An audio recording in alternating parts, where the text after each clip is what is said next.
شخص کا ذکر کیا گیا کہ وہ صبح تک پڑا سوتا رہا اور فرض نماز کے لیے نہیں اٹھا، اس پر آپ نے فرمایا شیطان نے اس کے کان میں پیشاب کر دیا ہے۔ حضرت ابو ہریرہ سے روایت ہے کہ رسول اللہ صلی اللہ علیہ وسلم نے فرمایا منافقوں پر فجر اور عشاء کی نماز سے بھاری کوئی نماز نہیں ہوتی۔ نماز وتر کا اہتمام کرنا، نماز وتر رات کی آخری نماز ہے، اندیشہ ہو کہ تہجد کے لیے بیدار نہ ہو سکیں گے تو وتر پڑھ کے سوئیں۔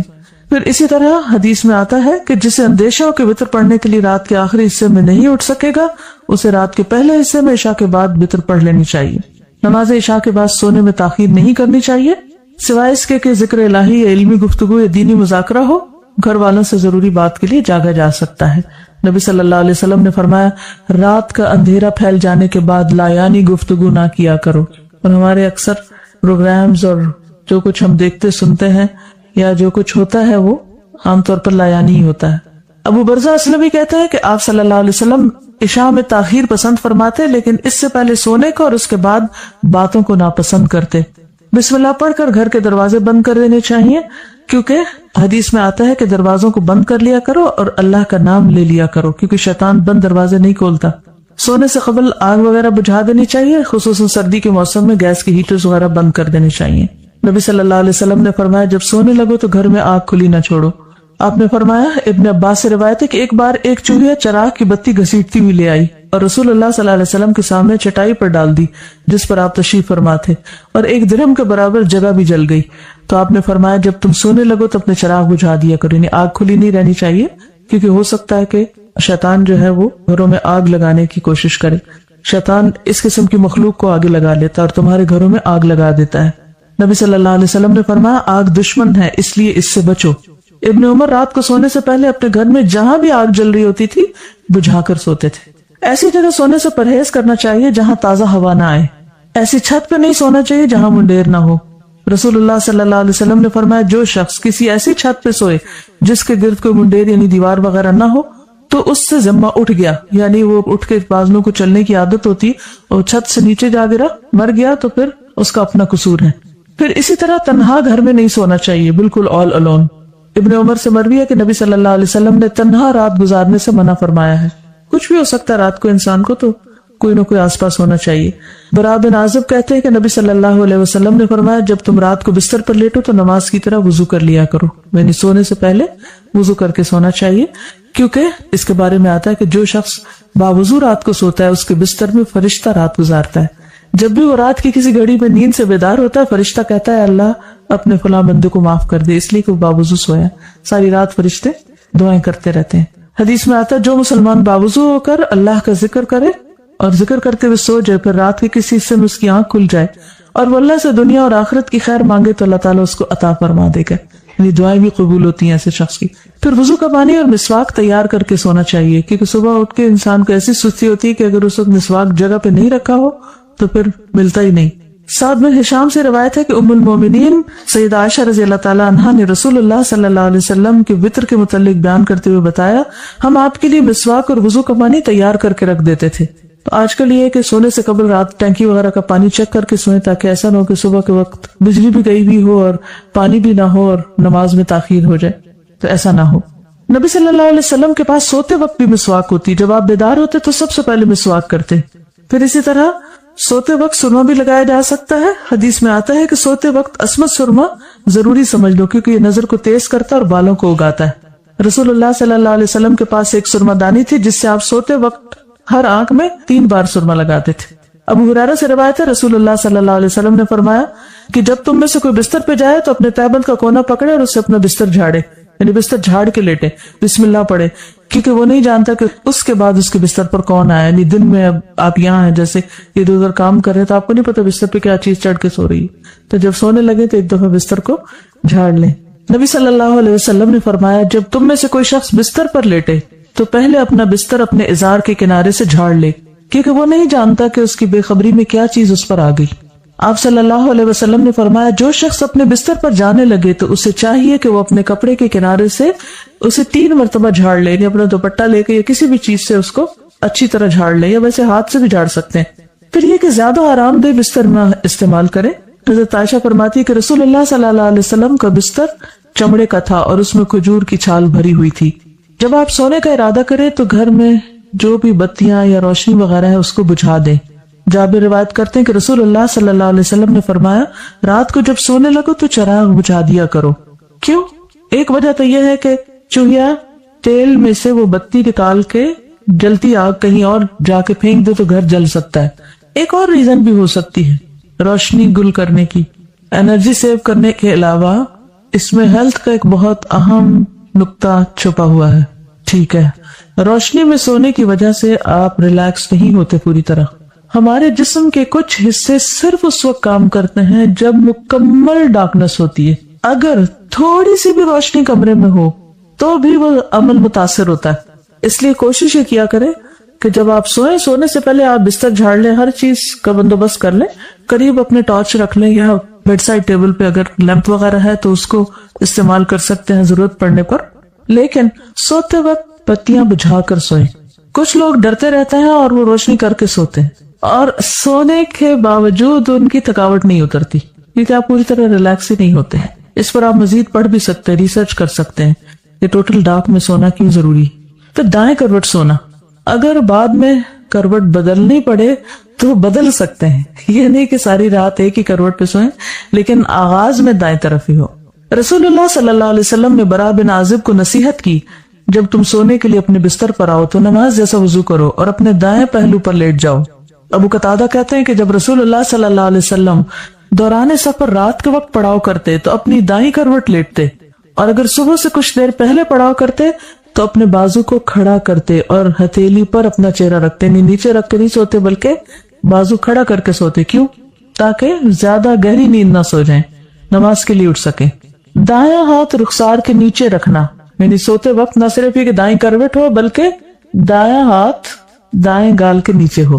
سیدنا حذیفہ نے فرمایا کہ رسول اللہ صلی اللہ علیہ وسلم جب رات کو بستر پر لیٹتے تو اپنا ہاتھ رخسار کے نیچے رکھتے تھے۔ سیدہ حفصہ کہتی ہے کہ رسول اللہ صلی اللہ علیہ وسلم جب سونے کا ارادہ فرماتے تو اپنا دایاں ہاتھ رخسار کے نیچے رکھ لیتے، پھر 3 مرتبہ فرماتے، اللہم قنی عذابک یوم تبعث عبادک، اے اللہ مجھے اپنے عذاب سے بچا لینا جس دن تو اپنے بندوں کو اٹھائے گا، یعنی قیامت کے دن۔ تجربات سے یہ بات پتہ چلتی ہے کہ دائیں ہتھیلی اور رخسار کے ملنے سے، یعنی دائیں ہتھیلی اور رخسار یعنی 2 جگہوں کے ملنے سے دماغ کا دایاں حصہ متحرک ہو جاتا ہے۔ اس طرح دوران خون تحریک کا سلسلہ شروع ہو جاتا ہے، یعنی سرکولیشن بہتر ہوتی ہے۔ اس عمل کے دوران زائد اور مضر چربی LDL کو زائل ہو جاتی، جس سے اعصاب پرسکون ہوتے ہیں اور نیند بھی پرسکون ہوتی۔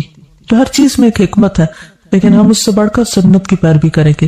پھر پیٹ کے بل الٹا ہو کر نہ لیٹیں۔ ابو ہریرہ رضی اللہ عنہ سے روایت ہے کہ رسول اللہ صلی اللہ علیہ وسلم نے ایک آدمی کو پیٹ کے بل لیٹے ہوئے دیکھا تو فرمایا، اس طرح پیٹ کے بل لیٹنا اللہ تعالیٰ کو پسند نہیں۔ ابو ذر رضی اللہ عنہ سے روایت ہے کہ میں پیٹ کے بل لیٹا ہوا تھا، نبی صلی اللہ علیہ وسلم میرے پاس سے گزرے، مجھے قدم مبارک سے ٹھوکا دیا اور فرمایا، اے پیارے جنیدب، یہ اہل جہنم کے لیٹنے کا انداز ہے، یعنی ایسے مت لیٹو۔ منہ لپیٹ کر نہ سونا، کچھ لوگ رضائی کے اندر منہ رکھ کے سوتے ہیں، اس سے کیا نقصان ہوتا ہے؟ آکسیجن نہیں ملتی اور کاربن ڈائی آکسائڈ ہی انہیل کرتے رہتے ہیں بار بار۔ اب ساری رات اگر یہی کام کریں گے تو صبح فریش کیسے اٹھیں گے؟ پھر اللہ کا ذکر کرنا، نبی صلی اللہ علیہ وسلم نے فرمایا، جو آدمی اپنے بستر پر آئے لیکن اللہ کا ذکر نہ کرے وہ بھی اس کے لیے باعث حسرت ہوگا، یعنی بستر اس کے خلاف گواہی دے گا۔ عبداللہ بن مسعود کہتے ہیں کہ اللہ کا ذکر کرتے وقت نیند کا آنا شیطان کی طرف سے ہے، یعنی اللہ کے ذکر کے دوران سونا شیطان کی طرف سے۔ اگر چاہو تجربہ کر کے دیکھ لو، اور جب تم میں سے کوئی سونے کا ارادہ کرے تو اللہ تعالیٰ کا ذکر کرے۔ تسبیحات فاطمہ پڑھنا، یہ ہر تھکاوٹ کا علاج بھی ہے۔ سیدنا علی سے روایت ہے کہ فاطمہ رضی اللہ تعالیٰ عنہ کے ہاتھوں میں چکی پیسنے کی وجہ سے تکلیف ہو گئی، گٹھے پڑ گئے، تو اس کی شکایت لے کر نبی صلی اللہ علیہ وسلم کی خدمت میں حاضر ہوئی، کیونکہ انہیں پتا چلا تھا کہ آپ کے پاس کچھ غلام آئے ہیں، لیکن ان کی ملاقات نبی صلی اللہ علیہ وسلم سے نہ ہو سکی۔ اس لیے حضرت فاطمہ نے حضرت عائشہ سے اس بات کا ذکر کیا۔ جب آپ گھر تشریف لائے تو حضرت عائشہ نے اس کا تذکرہ کیا۔ حضرت علی بیان کرتے ہیں، پھر آپ ہمارے ہاں تشریف لائے، ہم اس وقت اپنے بستروں پر لیٹ چکے تھے، ہم نے اٹھنا چاہا تو آپ نے فرمایا تم دونوں لیٹے رہو، پھر آپ میرے اور فاطمہ کے درمیان بیٹھ گئے، میں نے آپ صلی اللہ علیہ وسلم کے قدموں کی ٹھنڈک اپنے پیٹ پر محسوس کی، پھر آپ نے فرمایا تم دونوں نے جو چیز مجھ سے مانگی ہے کیا میں اس سے بہتر چیز نہ دوں، کیا اس سے بہتر بات نہ بتاؤں؟ جب تم اپنے بستر پر لیٹ جاؤ تو 33 بار سبحان اللہ، 33 بار الحمدللہ اور 34 بار اللہ اکبر کہو، یہ تمہارے لیے خادم سے زیادہ بہتر ہے۔ اس میں کیا سیکھنے کی بات ہے کہ جب بچے کو مطالبہ لے کر آئے تو کیا کرنا چاہیے؟ ان کی توجہ اس سے بہتر بات کی طرف کر دینی چاہیے۔ یعنی اگر آپ نے کچھ نہ دینا ہو تو ایک اچھی بات ہی بتا دیں۔ عموماً ہم کیا کرتے ہیں جب ہم بچوں کو کچھ دینا نہیں چاہتے تو پھر کیا کرتے ہیں؟ ڈانٹ ڈپٹ کو بھیج دیتے ہیں۔ تو بہتر ہے کہ کوئی اچھی بات بتا دیں ان کو۔ آیت الکرسی پڑھنا، آیت الکرسی شیطان سے محفوظ رکھنے والی آیت ہے۔ مشہور روایت جس میں سیدنا ابی ابن کعب اپنے والد سے روایت کرتے ہیں کہ ان کے کھجوروں کے کھیت تھے، وہ اس میں کمی دیکھتے، یعنی ان کی چوری ہوتی تھی۔ ایک رات انہوں نے چور پکڑ لیا، وہ ایک جانور سے مشابہ ایک نوعمر لڑکا تھا، جانور جیسی شکل تھی۔ انہوں نے سلام کیا تو اس نے جواب دیا، پوچھا تم کون ہو، جن ہو یا انسان؟ اس نے کہا میں جن ہوں۔ انہوں نے کہا اپنا ہاتھ میری طرف بڑھاؤ۔ اس نے اپنا ہاتھ بڑھایا، اس کا ہاتھ کتے کے ہاتھ کی طرح تھا، بال کتے کے بال کی طرح تھے۔ انہوں نے پوچھا کیا اس طرح جنوں کی تخلیق ہوئی، یعنی ایسی شکل ہوتی ہے؟ اس نے کہا میں یہ جانتا ہوں کہ جنوں میں مجھ سے زیادہ شدید اور کوئی نہیں، یعنی یہ نہیں بتایا لیکن کہا کہ میں ایک قوی جن ہوں۔ انہوں نے کہا تم میرے پاس کیوں آئے؟ اس نے کہا مجھے خبر ملی ہے کہ تم صدقہ کرنا بہت پسند کرتے ہو، تو میں تمہارے کھانے میں سے اپنا حصہ لینے آیا ہوں۔ انہوں نے کہا کیا چیز تم سے بچا سکتی؟ اس نے کہا وہ آیت جو سورۃ البقرہ میں ہے، یعنی آیت الکرسی۔ لفظ نہیں آیت الکرسی بولا۔ جو کوئی اس کو رات کے وقت پڑھے گا وہ صبح تک مجھ سے پناہ میں رہے گا، اور جو صبح اسے پڑھے گا وہ رات تک مجھ سے پناہ میں رہے گا۔ پھر جب صبح کو انہوں نے اس بات کا ذکر نبی صلی اللہ علیہ وسلم سے کیا تو آپ نے فرمایا اس خبیث نے سچ کہا۔ آپ کی تو نہیں کبھی چوری ہوئی؟ کوئی چیز کم تو نہیں ہوئی؟ عام طور پر جب کوئی چیز چوری ہو جاتی ہے، کم ہو جاتی ہے، تو ہم صرف انسانوں پر ہی شک کرتے ہیں۔ اس میں ایک احتمال یہ بھی رکھیے کہ شیاطین ہیں یا شیطانوں کے چیلے ہیں جو یہ کام کرتے ہیں۔ تو ان سب سے بچنے کے لیے کیا کرنا چاہیے؟ جی ہاں اس وقت یہ کہتے ہیں اور کیا تم نہیں لے گئے تو جن لے گیا کوئی۔ اب آپ دیکھیے کہ یہ ایک صحیح روایت ہے اور اس سے پتہ چلتا ہے کہ وہ آپ کے کھیتوں میں سے کچھ چرانے کے لیے آیا تھا۔ تو رات سوتے وقت ہم تو سو جاتے ہیں، بے ہوش ہو جاتے ہیں، ہمیں کیا خبر کہ کیا ہو رہا ہے آس پاس۔ تو ان چیزوں کی حفاظت اللہ ہی کرتا ہے، لہٰذا اللہ کے نام سے ہر ایک کو اللہ کی امان میں دے دینا چاہیے۔ میں یہ بتانا چاہ رہی ہوں کہ ابھی جب یہ واقعہ بیان ہو رہا تھا تو میرے جسم کے رونگٹے بھی کھڑے ہو گئے کہ میں یہ سوچ رہی تھی کہ 2 ماہ پہلے میرے پاس ایک بچی کام کرتی تھی اور وہ چلی گئی اور اس کے گھر والے بھی قریب رہتے تھے، اور جب وہ چلی گئی تو اس کے جانے کے بعد ہم نے دیکھا کہ میرے کچن میں چاول کی بوری ہے جو آدھی خالی ہو گئی ہے، اور اب اس کے جانے کے بعد 2 ماہ میں اس کا 1/4 بھی حصہ ختم نہیں ہوا۔ اور ابھی رات کو بھی ہم یہ بات کر رہے تھے کہ اب دیکھا بھی نہیں، پوری طرح یقین سے بھی نہیں کہہ سکتے، لیکن ایک دم سے اچانک وہ آدھی بوری کہاں چلی گئی۔ اور اب چونکہ جب بچی گھر میں ہوتی ہے تو ہم ملازمہ کے اوپر انحصار بھی زیادہ کرتے ہیں، اور یہ بھی بہت ممکن ہے کہ میں نے آیت الکرسی بھی نہ پڑھی ہو، لیکن اب مجھے لگ رہا ہے کہ مجھے اس کا بریز ذمہ کر دینا چاہیے، کیونکہ یہ بھی ممکن ہے۔ ہو سکتا ہے کہ جس کو ہم چور کہہ رہے ہوں چور نہ ہو، اور اس طرح ہمارے عمل نہ برباد ہو جائیں، کیونکہ بعض گمان گناہ ہوتے ہیں، ان بعض الظن اسم۔ تو یہ ایک احتمال ہے۔ آیت الکرسی تو سب کو آتی نہیں آتی تو یاد کر لیجیے۔ پھر دوسری روایت حضرت ابو ہریرہ والی بھی ہے اس سلسلے میں، جن کو صدقہ فطر پر مقرر کیا گیا اور 3 رات تک شیطان آتا رہا اور وہ اس میں سے چرانے کی کوشش کر رہا تھا، تو حضرت ابو ہریرہ پکڑ لیتے تھے۔ اور پھر آخر میں کیا اس نے بتایا کہ اگر تم آیت الکرسی پڑھ لو تو ایک فرشتہ رات بھر تیری حفاظت کرے گا اور شیطان تمہارے قریب بھی نہ آئے گا۔ نبی صلی اللہ علیہ وسلم کو جب یہ بات پتہ چلی تو آپ نے فرمایا ہاں اس نے تجھ سے سچی بات کہی لیکن وہ خود جھوٹا ہے۔ اے ابو ہریرہ کیا تمہیں معلوم ہے یہ 3 رات سے کون تمہارے پاس آ رہا تھا؟ ابو ہریرہ نے عرض کیا نہیں، آپ نے فرمایا وہ شیطان تھا۔ یہ صحیح بخاری کی روایت ہے۔ تو اس میں ہم میں سے ہر ایک کو اپنے سامان کی حفاظت کے لیے کیا کرنا چاہیے؟ آیت الکرسی پڑھنی چاہیے۔ چوروں پر نظر ضرور رکھنی چاہیے، لیکن دوسرے چور بھی ہو سکتے ہیں۔ پھر سورۃ البقرہ کی آخری 2 آیات، سیدنا ابو مسعود بدری سے روایت ہے کہ رسول اللہ صلی اللہ علیہ وسلم نے فرمایا سورۃ البقرہ کی آخری 2 آیتیں جو کوئی رات کو پڑھ لے گا وہ اس کو کافی ہو جائیں گی۔ کون سی ہیں وہ 2؟ آمن الرسول بما انزل۔ نعمان بن بشیر سے روایت ہے کہ نبی صلی اللہ علیہ وسلم نے فرمایا کہ اللہ تعالیٰ نے آسمان و زمین پیدا کرنے سے 2000 برس پہلے ایک کتاب لکھی، اس کتاب میں سے 2 آیات اتاری جن کے ساتھ سورۃ البقرہ کو ختم کیا گیا۔ جس گھر میں 3 رات یہ آیات پڑھی جائیں شیطان اس کے قریب نہیں آتا۔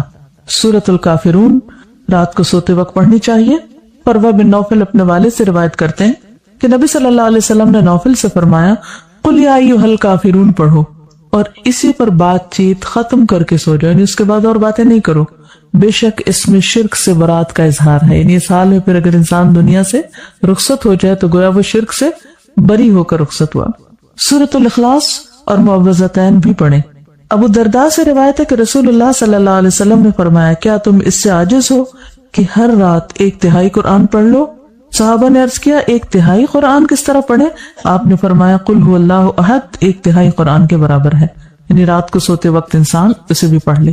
اور معوذتین جو ہے، نبی صلی اللہ علیہ وسلم جب اپنے بستر پر آرام کے لیے آتے تو روزانہ رات کو اپنے دونوں ہاتھوں کو ملا کر ان پر سورۃ الاخلاص، الفلق اور الناس پڑھ کر دم کرتے، یعنی پھونک مارتے، پھر اپنے دونوں ہاتھ اپنے پورے جسم پر پھیر لیتے تھے، ٹھیک ہے، یعنی ہاتھوں پر دم کرتے اور ہاتھ پہ پھیرتے تھے، اور سر سے شروع کرتے، پہلے اپنے سر پر اور چہرے پر پھیرتے، اس کے بعد اپنے جسم پر جہاں تک آپ کا ہاتھ پہنچتا پھیر لیتے، اور یہ فعل آپ 3 مرتبہ کرتے تھے۔ ایک اور حدیث سے معلوم ہوتا ہے کہ نبی صلی اللہ علیہ وسلم اگر بیمار ہوتے تو حضرت عائشہ معوذتین پڑھ کر آپ کے ہاتھوں پر پھونک کر آپ کے جسم پر پھیر دیتی۔ اس سے یہ پتہ چلتا ہے کہ بیماری میں بھی یہ عمل جاری رہتا تھا۔ اب جیسے چھوٹے بچے ہوتے ہیں وہ خود نہیں پڑھ سکتے تو آپ خود اپنے اوپر بھی پھیر لیں اور ان کے اوپر بھی ہاتھ پھیر دیں۔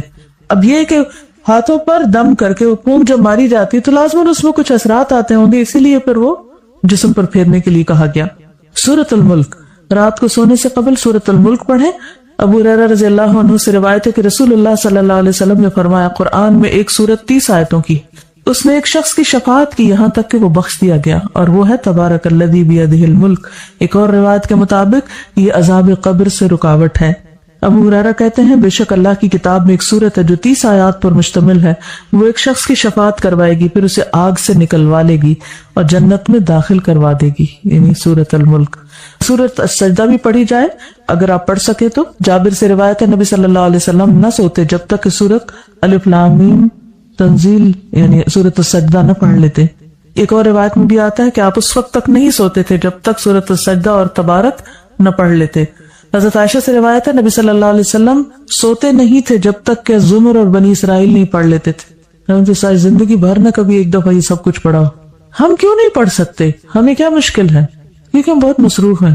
ہماری اکثریت کی مصروفیت کیا ہے؟ ہمیں تو سونے کا ٹائم نہیں ملتا، تو سوتے سوتے دیر کر دیتے، پھر اس وقت ہم صورتیں پڑھنے بیٹھ گئے تو آدھی رات یوں گزر جائے گی۔ کیا کیا وجوہات ہو سکتی ہیں اس کے نہ پڑھ پانے کی؟ ٹی وی دیکھنا، سستی، پڑھنا ہی نہیں آتا صحیح، اتنا اٹک اٹک کے پڑھتے ہیں کہ وہ پھر روانی نہیں ہے پڑھنے میں۔ ڈنر بہت پرولونگ کر دینا، پھر اٹھنا ہی نہ، وہاں بیٹھ کے گھنٹوں باتیں کرنا، نیٹ پہ بیٹھے رہنا، دن کو ایسے کام مشغول رہنا کہ بہت زیادہ تھک جانا، پھر سوتے وقت کچھ پڑھنے کا ہوش نہ رہنا۔ جی، کیونکہ ہماری کوئی ٹائم مینجمنٹ نہیں ہوتی، ہم نے کوئی ٹارگٹ سیٹ ہی نہیں کیا کہ یہ کر کے سونا ہے، لہٰذا بس جب بھی سو گئے، جس پہلو پہ بھی سو گئے، جہاں بھی سو گئے، چاہے تو صوفے پہ سو گئے یا کہیں اور سو گئے، جی سکینت نازل ہوتی۔ شیطان ذکر سے روکتا ہے، ایک فیکٹر یہ ہے، دوسرے کی سکینت کی وجہ سے بھی انسان کو اونگ آ جاتی ہے، لیکن یہ ہے کہ انسان اپنا جائزہ خود لے کے اسے کیوں ایسا ہو رہا ہے۔ پھر کچھ اور مصنون دعائیں بھی ہیں جو رات کو بستر پر آ کر پڑھنی چاہیے۔ ایک تو وہی اللہم قنی عذابک یوم تبعث عبادک، پھر اللہم بسمک اموت واحیا، اور پھر الحمدللہ الذی اطعمنا وسقانا وکفانا وآوانا فکم ممن لا کافی لہ ولا مؤوی۔ حضرت انس کہتے ہیں کہ حضور صلی اللہ علیہ وسلم بستر پر جا کر یہ دعا پڑھا کرتے تھے۔ ایک اور روایت میں زہیر النماری کہتے ہیں کہ آپ یہ پڑھتے تھے، اللہم اغفر لی ذنبی واخسأ شیطانی وفک رہانی وثقل میزانی واجعلنی فی الندی الاعلی۔ اے اللہ میرے گناہ بخش دے، میرے شیطان کو دفع کر دے، میرے نفس کو آزاد کر دے یعنی آگ سے، میرے میزان کو بھاری کر دے، مجھے اعلیٰ مجلس والوں میں شامل کر دے۔ عبداللہ بن عمر نے ایک شخص کو سوتے وقت یہ پڑھنے کو کہا، اللہم خلقت نفسی وانت توفاها لک مماتها ومحیاها ان احییتها فاحفظها وان امتها فاغفر لها اللہم انی اسألک العافیہ۔ پھر ایک اور روایت ابو ہریرہ کہتے ہیں کہ نبی صلی اللہ علیہ وسلم نے فرمایا، جو شخص اپنے بستر پہ جانے لگے تو اسے چاہیے کہ وہ اپنے کپڑے کے کنارے سے اسے 3 بار جھاڑ لے، پھر یہ دعا پڑھے، بسمک ربی وضعت جنبی وبک ارفعہ ان امسکت نفسی فاغفر لها وان ارسلتها فاحفظها بما تحفظ به عبادك الصالحین۔ اے میرے رب، تیرا نام لے کر میں اپنا پہلو رکھتا ہوں، تیرے نام ہی کے ساتھ اس کو اٹھاتا ہوں، اگر تو میری جان کو روک لے تو اسے بخش دینا، اور اگر واپس بھیج دے تو اس کی حفاظت فرمانا، جس طرح تو اپنے نیک بندوں کی حفاظت فرماتا ہے۔ انس بن مالک کہتے کہ رسول اللہ صلی اللہ علیہ وسلم نے فرمایا جس نے اپنے بستر پر لیٹتے ہوئے یہ دعا پڑھی تو اس نے ساری مخلوق کی بیان کردہ اللہ کی تعریفیں کہہ ڈالی. اتنی خوبصورت دعا کہ گویا جتنی مخلوق ہے اللہ کی وہ جو اللہ کی تعریف کرتی ہے اس نے اس طرح کی تعریف کر ڈالی. کیا ہوگی وہ؟ الحمدللہ الذی کفانی وآوانی، الحمدللہ الذی اطعمنی وسقانی، الحمدللہ الذی من علی فافضل، اللہم انی اسألک بعزتک ان تنجینی من النار. تمام تعریف اللہ کے لیے ہے جس نے میری کفایت کی اور مجھے رہنے کو جگہ عطا کی. تمام تعریف اللہ کے لیے جس نے مجھے کھلایا اور پلایا. تمام تعریف اللہ کے لیے جس نے مجھ پر احسان کیا اور مہربانی کی. اے اللہ میں تجھ سے تیری عزت کے واسطے سے سوال کرتا ہوں کہ تو مجھے آگ سے نجات دے. ابن عمر سے روایت ہے رسول اللہ صلی اللہ علیہ وسلم جب بستر پر تشریف لاتے تو فرماتے الحمدللہ الذی کفانی وآوانی واطعمنی وسقانی والذی من علی فافضل والذی اعطانی فاجزل الحمدللہ علی کل حال اللہم رب کل شیء وملیکہ وإلہ کل شیء اعوذ بک من النار. تمام تعریف اللہ کے لیے ہے جس نے میری کفایت کی اور مجھے رہنے کو جگہ عطا کی، مجھے کھلایا اور پلایا، اور وہ ذات جس نے مجھ پہ بہت احسان کیا اور بہت زیادہ کیا، جس نے مجھے دیا اور بہت خوب دیا. ہر حال میں اللہ کی تعریف. اے اللہ، اے ہر چیز کے پالنے والے اور اس کے مالک، اے ہر چیز کے معبود، میں آگ سے تیری پناہ چاہتا ہوں. اس قدر خوبصورت دعا ہے. ابو ہریرہ سے مروی ہے کہ ایک مرتبہ ابو بکر نے عرض کیا اے اللہ کے رسول صلی اللہ علیہ وسلم مجھے ایسی دعا سکھا دیجئے جو میں صبح شام بستر پر لیٹتے وقت پڑھ لیا کروں.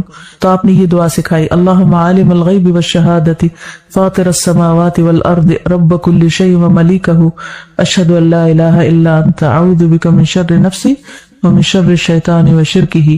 پھر نبی صلی اللہ علیہ وسلم نے فرمایا جو شخص اپنے بستر پر جا کر یہ دعا پڑھے اس کے سارے گناہ معاف کر دیے جائیں گے خاص سمندر کی جھاگ برابر ہوں. لا الہ الا اللہ وحدہ لا شریک لہ لہ الملک ولہ الحمد وہو علی کل شیء قدیر لا حول ولا قوة الا باللہ سبحان اللہ والحمد للہ ولا الہ الا اللہ واللہ اکبر.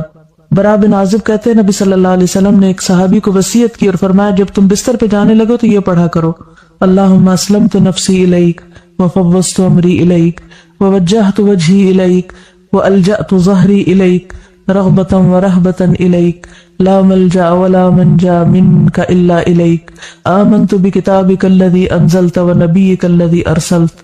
اے اللہ میں نے اپنی جان تیرے حوالے کی، اپنا معاملہ تجھے سونپا، اپنے آپ کو تیری طرف متوجہ کیا، اپنی پشت کو تیری پناہ میں دے دیا، تجھ سے امید کے ساتھ اور خوف کے ساتھ، تیرے سوا کوئی جائے پناہ اور نجات کی جگہ نہیں. میں ایمان لایا تیری کتاب پر جو تو نے نازل کی اور تیرے نبی پر جس کو تو نے بھیجا.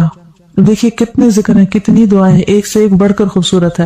سیدنا سہیل سے روایت ہے جب ہم میں سے کوئی سونے لگتا تو ابو صالح کہتے دائیں کروٹ پہ سو جاؤ اور یہ دعا پڑھو اللہم رب السماوات ورب الارض ورب العرش العظیم ربنا ورب کل شیء خالق الحب والنوا ومنزل التوراة والانجیل والفرقان اعوذ بک من شر کل شیء انت آخذ بناصیته اللہم انت الاول فلیس قبلک شیء وانت الآخر فلیس بعدک شیء وانت الظاہر فلیس فوقک شیء وانت الباطن فلیس دونک شیء اقض عنا الدین واغننا من الفقر. نیند آنے تک ذکر کرتے رہیں.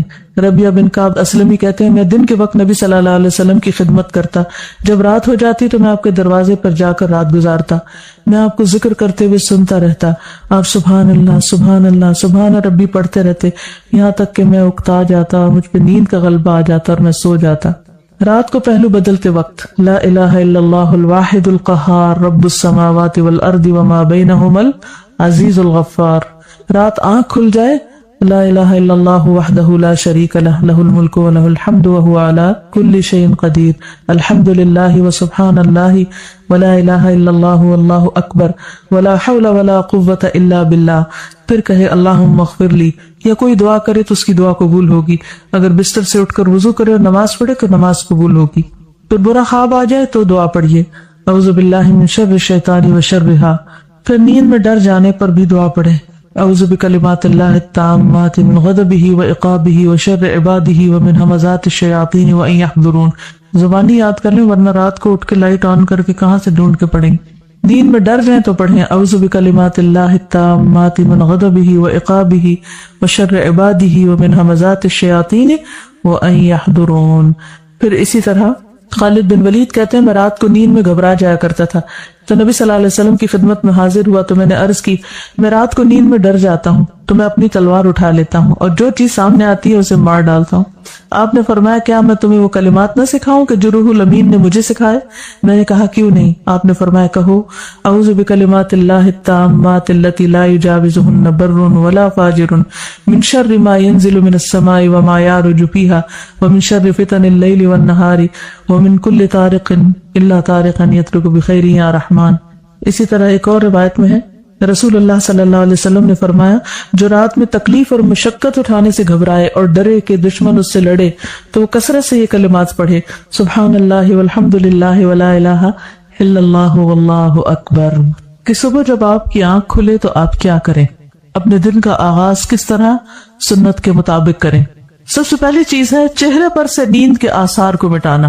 حدیث میں آتا ہے ابن عباس سے روایت ہے کہ رسول اللہ صلی اللہ علیہ وسلم نیند سے بیدار ہوئے اور نیند کے آثار کو ختم کرنے کے لیے چہرے پر ہاتھ پھیرنے لگے۔ چہرے پر ہاتھ پھیرنے لگے کس طرح؟ کوئی کر کے دکھائے گا؟ جی ہاں، جیسے بچے کرتے ہیں نا، مٹھیاں بند کر کے اور آنکھوں کے اوپر ہاتھ پھیرنا۔ اور پھر اسی طرح اگر انسان یہ سمجھتا ہے کہ اس کا جسم اکڑا ہوا ہے یا کسی اور جگہ پر اس کو خود اپنے آپ کو دبانے کی ضرورت ہے تو اپنی طبیعت کے مطابق آپ خود کو جگانے کے لیے کوئی بھی طریقہ اختیار کر سکتے ہیں۔ بعض لوگ اکوپریشر کے ساتھ اپنی ٹریٹمنٹ خود کرتے رہتے ہیں۔ اگر کسی بھی طرح آپ کو صبح اٹھنے میں مشکل پیش آتی ہے، کسی بیماری کی وجہ سے، کسی ایسی تھکاوٹ کی وجہ سے کہ ساری رات سونے کے باوجود آپ نہیں جاگ پاتے پراپر طریقے سے، تو اس صورت میں آپ کو ضرور ایسے طریقے سیکھ لینے چاہیے کہ جب اٹھے آپ تو واقعی فریش ہوں اور دن کا آغاز پراپر طریقے سے کر سکے، کیونکہ جس چیز کا آغاز اچھا نہ ہو اس کا انجام کیا اچھا ہوگا۔ تو اس میں ہمیں بہت کانشیسلی اور بہت توجہ کے ساتھ اپنی اصلاح کے طریقے سوچنے ہیں کہ ہم جب اٹھیں تو ایک تو سنت کے مطابق عمل کریں، اور اس کے علاوہ اگر ہمیں کسی بھی طرح سے ضرورت ہے اپنے علاج کی تو اس پر بھی توجہ دیں۔ سو کر اٹھنے کے بعد ہاتھ وغیرہ دھو لینے چاہیے۔ رسول اللہ صلی اللہ علیہ وسلم نے فرمایا جب تم میں سے کوئی نیند سے بیدار ہوا تو اپنے ہاتھ کو وضو کے پانی میں ڈالنے سے پہلے دھو لے، اس لیے کہ تم میں سے کوئی یہ نہیں جانتا کہ رات کو اس کا ہاتھ کہاں تھا۔ ابھی تو ٹیپ وغیرہ ہوتی ہے نا، تو ٹیپ کو تو آپ ویسے ہی کھول لیتے ہیں، لیکن جب باقاعدہ کوئی ایسے لوٹے وغیرہ یا ایسی چیزیں نہیں ہوتی تھی، وضو کے لیے پانی لپ بھر کے، یعنی اب تو نا کہ مگ وغیرہ ہوتے ہیں اس کے ذریعے لوگ پانی نکال لیتے ہیں، لیکن پہلے زمانے میں اور آج بھی بہت سی جگہوں پر ایسے حالات ہیں کہ لوگ ہاتھوں سے پانی لیتے ہیں، تو گندے ہاتھ کو پانی میں نہیں ڈالنا چاہیے۔ پھر اسی طرح ایک اور حدیث میں آتا ہے، حذیفہ رضی اللہ عنہ سے روایت ہے کہ نبی صلی اللہ علیہ وسلم جب رات کو نیند سے بیدار ہوتے تو اپنا منہ مسواک سے صاف کرتے۔ نبی صلی اللہ علیہ وسلم نے فرمایا جب تم میں سے کوئی نیند سے بیدار ہو اور وضو کرے تو 3 مرتبہ ناک میں پانی ڈال کر جھاڑے، کیونکہ شیطان اس کی ناک کے باندھے میں رات گزارتا ہے۔ ٹھیک ہے، بیسیکلی یہ ساری چیزیں وضو میں شامل ہیں، یعنی سب سے پہلے ہاتھ دھونا، پھر اس کے بعد کلی وغیرہ کرنا، ناک صاف کرنا، منہ دھونا۔ رسول اللہ صلی اللہ علیہ وسلم نے فرمایا جب آدمی رات کو سو جاتا ہے تو شیطان اس کی گدی پر 3 گرہیں لگا دیتا ہے، ہر گرہ پر یہ پھونک دیتا ہے کہ ابھی تو بہت رات ہے، سو جاؤ۔ پھر اگر آدمی بیدار ہو گیا اور اللہ کا ذکر کیا تو ایک گرہ کھل جاتی ہے، اگر اس نے وضو کر لیا تو دوسری گرہ کھل جاتی ہے، اس کے بعد اگر اس نے نماز پڑھ لی تو تیسری گرہ بھی کھل جاتی ہے، اور وہ صبح کو تازہ دم اور خوش مزاج ہو کر اٹھتا ہے، ورنہ تمام دن بد دل اور سست جسم رہتا ہے۔ یعنی اگر آپ اٹھتے ہیں اور وضو نہیں کرتے، نماز نہیں پڑھتے، تو آپ کی کیفیت اس طرح نہیں ہوتی جو ایک پراپر طریقے سے وضو اور نماز پڑھنے والے کی ہوتی۔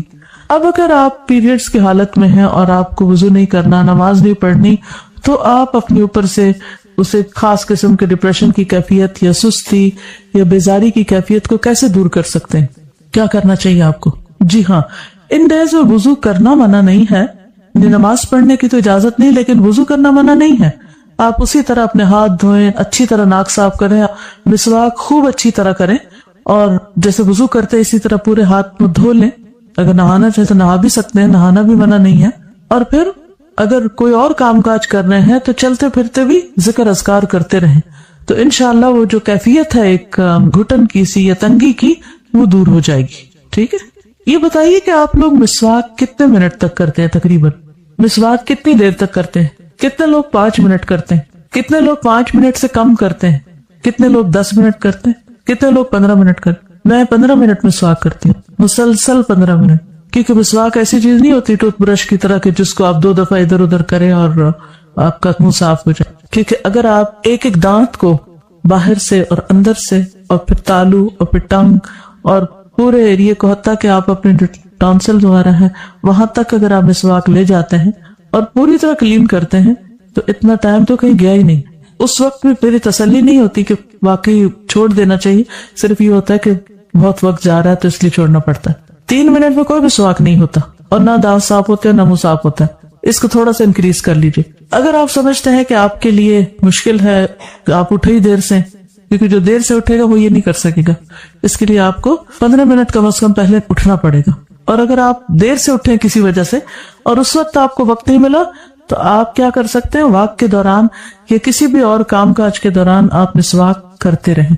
مثلاً اگر آپ ایک سٹریچ میں نہیں کر سکتے تو 2-3 وقفوں میں کر لیں, لیکن صحیح معنوں میں منہ کی صفائی اگر ہو جائے تو آپ بہت سے امراض سے بچ سکتے ہیں. اور بہت سے لوگوں کو جو منہ سے اسمیل آنے کی بیماری ہوتی اور اس سے دوسروں کو کس قدر اذیت ہوتی, فرشتوں کو بھی اذیت ہوتی. اب آپ دیکھیے آپ نماز پڑھ رہے ہیں اور آپ کے منہ سے اسمیل آ رہی, آپ کے پاس کھڑے ہونے والوں کو سخت تکلیف ہو رہی, ان کی نماز کا بھی خشوع ختم ہو گیا اور فرشتے بھی آپ سے دور ہو گئے کہ آپ کے منہ سے اسمیل آئے چلے جا رہی. تو کیا اس کا علاج کرنا ہمارا فرض نہیں؟ تو اس کے علاج میں سب سے اہم نسخہ کیا ہے؟ مسواک کرنا اور کافی دیر تک کرنا حتیٰ کہ یہ بیماری ختم ہو جائے. صرف چند چیزیں, کوئی سونف کھا لی, کوئی الائچی کھا لی, تو اس سے تو وقتی طور پر آپ اس کو فریش کر سکتے ہیں کہ ان چیزوں کی خوشبو آ جائے آپ کے منہ سے, لیکن آپ کے سانس کے ساتھ جو گندگی آ رہی ہے وہ نہیں رک سکتی جب تک آپ اس کا پراپر علاج نہیں کرتے. اور اس کے علاج میں نمبر 1 نسخہ یہی ہے کہ صبح سویرے اچھی طرح مسواک کریں, زبان اور تالو اور پورے منہ کے ہر حصے کو اچھی طرح صاف کریں. کیونکہ نبی صلی اللہ علیہ وسلم ایسی فوڈ بھی استعمال نہیں کرتے تھے کہ جس کی وجہ سے منہ سے اسمیل آئے, کیونکہ آپ نے فرمایا کہ میں اس سے بات کرتا ہوں جس سے تم نہیں کرتے. تو ذکر کی حالت میں تو ہم بھی اللہ سے بات کر رہے ہوتے ہیں نا. پھر اسی طرح یہ ہے کہ صبح اٹھتے وقت کچھ دعائیں بھی پڑھنی چاہیے. اب یہ نہیں کہ آپ سارا وضو وغیرہ کر کے پھر آ کے سو کے اٹھنے کی دعا پڑھ رہے ہیں. سو کر اٹھنے کی دعا کب پڑھی جائے گی؟ فوراً بعد. سیدنا ابو ہریرہ سے روایت ہے کہ رسول اللہ صلی اللہ علیہ وسلم نے فرمایا, جب تم میں سے کوئی جاگے تو کہے الحمدللہ الذی عافانی فی جسدی ورد علی روحی وَأَذِنَ لِي بِذِكْرِهِ. سب تعریف اللہ کے لیے ہے جس نے میرے جسم کو عافیت دی اور مجھ پر میری روح لوٹائی اور مجھے اپنے ذکر کی توفیق دی. ایک اور روایت میں آتا ہے کہ رسول اللہ صلی اللہ علیہ وسلم جب جاگتے تو فرماتے الحمدللہ الذی احیانا بعدما اماتنا وإلیہ النشور. تمام تعریف اللہ کے لیے ہے جس نے ہمیں مرنے یعنی سونے کے بعد دوبارہ زندگی دی اور اسی کی طرف لوٹ کر جانا ہے. تو نیند جو ہے وہ موت کی بہن ہے اور ہر روز ہم مرتے اور زندہ ہوتے ہیں, سوتے اور جاگتے ہیں. اگر ہم عادت بنا لیں کہ اٹھتے ہی اللہ کا ذکر کرنا ہے تو قیامت کے دن جب اٹھیں گے تو زبان پر کیا ہوگا؟ پھر اللہ ہی کا ذکر ہوگا, اللہ ہی کی طرف دوڑیں گے. تو یہ عادتیں آپ کو دنیا میں بنانی پڑیں گی, اس زندگی میں یہ سب کچھ کرنا پڑے گا, تب آپ اس قابل ہوں گے کہ آپ آخرت میں اللہ کے مقرب یا پسندیدہ بندوں صالحین میں شامل ہو سکے. بیدار ہونے پر نیند کا غلبہ دور کرنے کے لیے آنکھیں وغیرہ ملنے کے بعد سورۃ آل عمران کی آخری 10 آیات پڑھیے. عبداللہ بن عباس سے روایت ہے کہ انہوں نے نبی صلی اللہ علیہ وسلم کی زوجہ اور اپنی خالہ یعنی وہی ہے زوجہ حضرت میمونہ کے گھر میں ایک رات گزاری. وہ فرماتے ہیں کہ میں تکیے کے عرض کی طرف لیٹ گیا. عرض کس کو کہتے؟ چوڑائی. اور رسول اللہ صلی اللہ علیہ وسلم اور آپ کی اہلیہ نے تکیے کی لمبائی پر آرام فرمایا. رسول اللہ صلی اللہ علیہ وسلم سوتے رہے اور جب آدھی رات گزر گئی یا اس سے کچھ پہلے یا کچھ بعد آپ بیدار ہوئے. یہ کیوں کہہ رہے ہیں کچھ پہلے کچھ بعد؟ کیونکہ اس دور میں گھڑیاں تو تھی نہیں کہ ایگزیکٹ ٹائم دیکھ کے بتاتے. تو آپ نے اپنے ہاتھوں سے نیند کو دور کرنے کے لیے آنکھیں ملی, پھر آپ نے سورۃ آل عمران کی آخری 10 آیتیں تلاوت فرمائیں. کہاں سے شروع ہوتی؟ ان فی خلق السماوات والارض واختلاف اللیل والنہار لآیات لأولی الالباب, آخر تک. اسی طرح سو کر اٹھنے پر معوذتین بھی پڑھی جائیں گی۔ عقبہ بن عامر سے مروی ہے کہ نبی صلی اللہ علیہ وسلم نے ان سے فرمایا، کیا میں تمہیں ایسی 2 صورتیں نہ سکھا دوں جو ان تمام صورتوں سے بہتر ہوں جنہیں لوگ پڑھتے ہیں؟ میں نے عرض کیا، کیوں نہیں یا رسول اللہ؟ چنانچہ نبی صلی اللہ علیہ وسلم نے مجھے سورۃ الفلق اور سورۃ الناس پڑھائیں۔ پھر نماز کھڑی ہوئی، نبی صلی اللہ علیہ وسلم آگے بڑھ گئے اور نماز میں یہی دونوں صورتیں پڑھیں۔ پھر میرے پاس سے گزرتے ہوئے فرمایا، اے عقبہ تم کیا سمجھے؟ یہ دونوں صورتیں سوتے وقت بھی پڑھا کرو اور بیدار ہو کر بھی پڑھا کرو، ٹھیک ہے؟ تو صبح شام کی دعا میں ہم 3 بار ان کو پڑھ لیتے ہیں، ٹھیک ہے؟ تو وہ پڑھنا بھی کافی ہو جاتا ہے اگر آپ اس ترتیب سے پڑھتے ہیں۔ اٹھنے کا سب سے بہترین وقت کون سا ہے؟ کتنے بجے کا الارم لگاتے ہیں؟ آپ نے کبھی دیکھا بچوں کی کتابیں، اس میں 7 بجے کے الارم کی گھڑی بنی ہوتی ہے اور وہ اٹھتے ہی 7 بجے ہیں، اور بچپن سے ان کے ذہن میں یہ بات پڑ جاتی ہے کہ شاید اٹھنے کا وقت ہی 7 بجے ہے۔ تو ہمارے دین میں صبح اٹھنے کا وقت جو ہے وہ اذان سے بھی پہلے کا ہے۔ اگر آپ اس کی عادت ڈال لیں تو کچھ مشکل نہیں، صرف یہ کہ اٹھنے کا ایک وقت فکس کر لیں۔ جب وہ ٹائم فکس ہو جاتا ہے تو پھر آپ کی بایولوجیکل کلاک جو ہے وہ آپ کو جگا دیتی ہے، پھر اس کے بعد سونا بوجھل لگنے لگتا ہے۔ ابو مسلم کہتے ہیں کہ میں نے ابو ذر رضی اللہ عنہ سے پوچھا، رات کے کس حصے میں قیام کرنا سب سے افضل ہے؟ ابو ذر نے کہا، میں نے بھی رسول اللہ صلی اللہ علیہ وسلم سے یہی سوال کیا تھا جس طرح تم نے مجھ سے سوال کیا۔ آپ نے فرمایا رات کے پچھلے پہر یا نصف رات میں، لیکن ایسا کرنے والے بہت تھوڑے ہیں۔ نصف رات کے بعد اٹھنے والے بہت تھوڑے ہیں، اور اس کے بھی آخری حصے میں فجر سے کچھ دیر پہلے ہو جائے تو یہ بھی بہت کم لوگ اٹھتے ہیں، لیکن اٹھنے کا یہ وقت بہت بہترین ہے۔ اس وقت میں اٹھنے والے کا اجر کیا ہے؟ رسول اللہ صلی اللہ علیہ وسلم نے فرمایا، جنت میں ایسے بالا خانے بھی ہیں جن کا اندرونی حصہ باہر سے نظر آتا ہے اور بیرونی حصہ اندر سے نظر آتا ہے۔ جیسے آپ دیکھیے، دیوار کے باہر تو نہیں آپ دیکھ سکتے، کہاں سے دیکھ پا رہے ہیں؟ شیشے سے۔ ایک دیہاتی نے پوچھا، یا رسول اللہ صلی اللہ علیہ وسلم یہ کس کے لیے؟ یعنی اتنے خوبصورت گھر کس کے ہوں گے؟ فرمایا، اس شخص کے لیے جو اچھی بات کرے، کھانا کھلائے، اور جب لوگ رات کو سو رہے ہوں تو صرف اللہ کے لیے نماز ادا کرے۔ جب لوگ سو رہے ہوں تو صرف اللہ کے لیے نماز ادا کرے۔ ایسے لوگوں کو وہاں بنے بنائے گھر ملیں گے۔ دنیا میں اگر کوئی آپ سے یہ کہے کہ آپ رات کے اس حصے میں اٹھ جائیں تو آپ کو اتنا بہترین گھر ملے گا، تو کتنے لوگ ضرور اٹھیں گے؟ سبھی اٹھیں گے، کوئی بھی نہیں سوئے گا۔ کیوں؟ کیونکہ یقین ہوگا نا ہم کو۔ آخرت کے بارے میں ہمیں شاید یقین نہیں ہے کہ ہم کچھ کریں گے تو اس کا کچھ فائدہ ہے۔ عموماً ہم کیا دیکھتے ہیں کہ اور بھی تو نہیں کر رہے، دوسرے نہیں کر رہے تو ہمیں کیوں کرنا ہے؟ کیا یہ تینوں کام بہت ہی مشکل ہے؟ اچھی بات کرنا واقعی مشکل ہے مشکل۔ کیوں؟ کیونکہ سوچ سمجھ کے کرنی پڑتی ہے نا۔ ہاں بالکل، شاباش۔ اچھی بات کرنے کے لیے آپ کا دل، آپ کی سوچ، آپ کے خیالات بہت مثبت ہونے چاہیے۔ اگر آپ کا دل اچھا نہیں، آپ کی سوچ مثبت نہیں، تو آپ کی بات کبھی بھی اچھی نہیں ہو سکتی۔ بھلے آپ حدیثیں بھی کوٹ کریں، قرآن کی آیات بھی سنائیں، تو بھی لوگ کیا کرتے ہیں؟ موقع محل کے بغیر اپنے فائدے میں جو حدیثیں اور آیتیں آتی ہیں وہ دوسروں کو مارتے رہتے ہیں، سناتے نہیں، مارتے رہتے ہیں۔ کیوں؟ کیونکہ انہوں نے اپنا کوئی مقصد پورا کرنا ہوتا ہے، لہٰذا وہ اس طرح کی کوئی حدیث یا آیت دوسروں کو سنائیں گے۔ بظاہر دیکھنے میں اچھی بات ہے آیت اور حدیث، لیکن کیا اس کا امپیکٹ بھی وہ آ رہا ہے جس کو آپ کسی ایسے موقع پر آیت سنا رہے ہیں کہ وہ سننے کو تیار نہیں، یا وہ اس کے فائدے میں نہیں، آپ کے اپنے فائدے میں ہے؟ تو ہو سکتا ہے کہ وہ شخص اور زیادہ دین سے دور ہو جائے۔ تو آپ نے قرآن سنا کر لوگوں کو اللہ کی محبت اگر نہیں دلائی اور دور کر دیا، تو پھر آپ کے اس سنانے کو اچھی بات کہی جائے گی؟ اچھی بات کرنا کیوں مشکل ہے؟ کوئی بتائے گا؟ چلیے آپ سوچیے، ذرا غور کیجیے، دن میں کتنی بار آپ اچھی باتیں سنتے ہیں؟ کلاسز وغیرہ کو چھوڑ دیجیے، عام روزمرہ زندگی کی بات ہے، اور لوگوں کے ساتھ معاملہ کرنے کی، گھر والوں کی، آپ کے بہن بھائی آپ سے جو باتیں کرتے ہیں یا آپ ان سے جو بات کرتے ہیں، یا اپنے نیبرز کے ساتھ یا اپنی کلاس فیلوز کے ساتھ انفارمل جو آپ کی باتیں ہوتی ہیں، یا آپ کو جو سننے کو ملتی ہیں دوسروں سے، تو آپ کچھ بتائیں گے کہ ان میں سے کتنی فیصد باتوں پہ آپ بہت خوش ہوتے ہیں، آپ کا دل خوش ہو جاتا ہے، آپ کی روح سیراب ہو جاتی ہے، اور آپ کے اندر ایک موٹیویشنل لیول بڑھ جاتا ہے۔ اور کتنی باتیں ایسی ہوتی ہیں کہ آپ کچھ کرنے جا رہے ہوتے ہیں تو صرف کسی کی جلی کٹی بات یا منفی بات آپ کا سارا موریل ڈاؤن کر دیتی، تو کیا کہیں گے؟ کتنی باتیں اچھی ملتی ہیں اور کتنی باتیں اچھی نہیں ملتی۔ غور کیجئے نا، سوچئے، آپ کیا کہتے ہیں؟ استاذہ اچھی بات کرنے کے لیے سب سے ضروری ہوتا ہے دوسروں کو اچھا سمجھنا. دس از ویری امپورٹنٹ. ہم اچھا ہی نہیں سمجھتے دوسروں کو تو بات ہم کیا اچھی کریں گے. یہ بہت ضروری ہے نا, دل سے کسی کی عزت کرنا, کسی کو اچھا سمجھنا, تبھی تو وہ پازیٹیو بات زبان پہ آئے گی اور پھر اس کا اثر بھی دوسرے پہ ہوگا. بالکل. بعض اوقات ہم الفاظ کے چناؤ میں بہت محتاط ہوتے ہیں لیکن ایکسپریشنز اتنے خراب ہوتے ہیں, کسی کو دیکھ کے وہ بھی تکلیف ایٹ ٹائمز پہنچاتے ہیں. بالکل. اس میں دلوں کی تنگی کا بہت بڑا رول ہے, کیونکہ اگر ہمارے دل بڑے ہوں گے, لوگوں کی اچھی چیز کو اپریشیٹ کرنے والے ہوں گے تو ہم اچھی بات منہ سے نکالیں گے. اور اگر ہم تنگ دل ہیں اور کسی کی تعریف ہی نہیں کر سکتے, کسی کو اچھی بات کہہ ہی نہیں سکیں گے, پھر جو ہمارے دل میں تنگی ہوگی. دیکھیے اس بات پر میں کیوں ٹھہری ہوں کہ اگر سے بات ہو رہی تھی صبح جلدی اٹھنے کی, لیکن بعض لوگ تہجد بھی پڑھ لیتے ہیں, صبح جلدی بھی اٹھ جاتے ہیں, لیکن بات اچھی نہیں کرنا جانتے. استاذہ ایک تو بہت بڑی مشکل جو ہے نا اچھی بات کرنے میں, وہ یہ ہے کہ ہم اپنے دل میں ایک معیار قائم کر لیتے ہیں کہ یہ شخص ڈیزرو کرتا ہے کہ اس سے اچھی بات کی جائے اور یہ ڈیزرو نہیں کرتا. اور چونکہ اکثر ہمیں لوگوں سے نیگیٹو ہی باتیں سننے کو ملتی ہیں, اس وجہ سے پھر ہمارے ذہن میں ایک تاثر قائم ہو جاتا ہے, فورگیونیس نہیں نا ہمارے اندر آتی کہ ہم نے تو اچھی بات اس کے لیے نہیں کرنی ہے, ہم نے تو اپنے لیے کرنی ہے.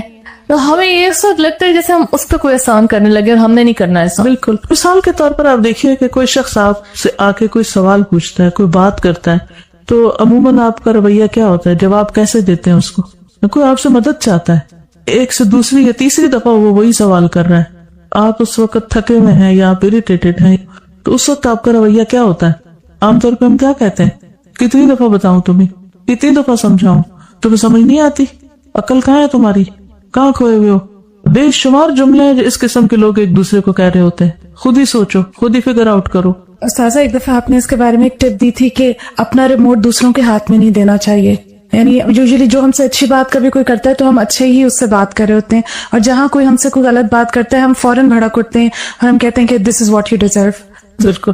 اچھی بات کا ہے کہ جیسے صدقہ کر کے انسان کو خوشی ہوتی ہے نا دل میں, تو جب آپ اچھی بات کرتے ہیں تو آپ کی فیلنگز, آپ کا دل جو ہے وہ اتنا خوش ہو جاتا ہے کہ میری وجہ سے اتنے لوگوں کو فائدہ ہوا. یا یہ نہ بھی سوچیں تو اللہ تعالیٰ کو راضی کرنے کے لیے ہی کیا جاتا ہے, تو اللہ تعالیٰ خوش ہو جاتے ہیں. آپ اتنے ہلکے پھلکے اور اتنا اچھا فیل کرتے ہیں اچھی بات کرنے کے بعد کہ بری بات کرنے کے بعد خود ہی برے بازولت فیلنگ ہوتی ہے. یعنی سب سے پہلا وکٹم تو پھر آپ خود ہی ہوتے ہیں اپنی باتوں کا. سارا مقصد نہیں سامنے رکھتے ہم کہ اس کا اصل مقصد کیا ہے, وہی نیت والی بات کہ نیت کیا ہے. اور جب نیت درست ہوتی ہے تو اپنے سے زیادہ دوسرے کی خیر خواہی انسان کرنے لگتا ہے, جذب نہیں ہوتا. جب اپنے اندر جذب چیزیں ہوئی ہوتی ہیں تو پھر دوسرے کی خیر خواہی آتی ہے, اور دوسرے کی خیر خواہی ہی اصل میں اپنی خیر خواہی ہوتی ہے. اگر انسان کو 100% کی یقین ہو جائے نا کہ دوسرے کی خیر خواہی میں میری خیر خواہی اگر اس کی نہیں ہوگی تو میری کبھی ہو نہیں سکتی, تو پھر ہوتا نہیں ہے کہ انسان کوئی غلط بات منہ سے نکالے یا وہ اچھی بات نہ کرے, کیونکہ اس کو یقین ہوتا ہے میں کسی کی نہیں, میں اپنی ہی کر رہا ہوں, اس لیے میری ہو نہیں سکتی. تازہ جو آپ نے سوال پوچھا نا کہ اچھی بات کیوں نہیں نکلتی, تو ایک چیز سے مجھے بہت زیادہ تکلیف ہوتی ہے, وہ یہ کہ ہر انسان کا ناشکری کا رویہ اتنا زیادہ ہے.